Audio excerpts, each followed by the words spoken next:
welcome viewers. Thank you for tuning into Republic TV. I'm Priyanka Sharma. Straight away getting you all the from across the globe.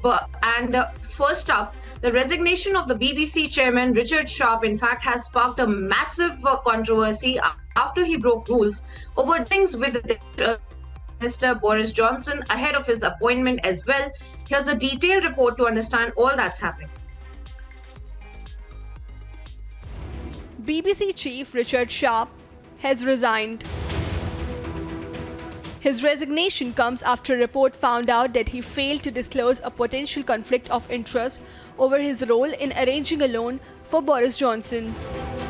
The publicly funded national broadcaster has been under political pressure after it was revealed that Richard Sharp helped arrange the line of credit weeks before he was appointed to the BBC post.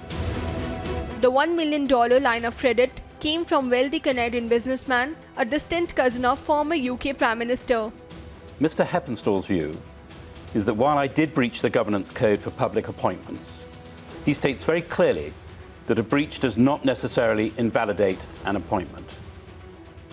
Indeed, I've always maintained the breach was inadvertent and not material, which the facts he lays out substantiate. The Secretary of State has consulted with the BBC board, who support that view. Nevertheless, I have decided that it is right to prioritise the interest of the BBC. I feel that this matter may well be a distraction from the corporation's good work were I to remain in post until the end of my term. I have therefore, this morning, resigned as the BBC chair to the Secretary of State and to the board.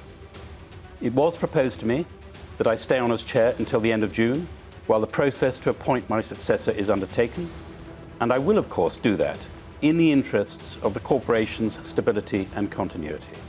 Sharp said that he would remain in his BBC role until the end of June while the search for a successor takes place. He later on said that he made an inadvertent breach of the disclosure rules and was quitting to prioritise the interests of the BBC. Agency Report, Republic TV.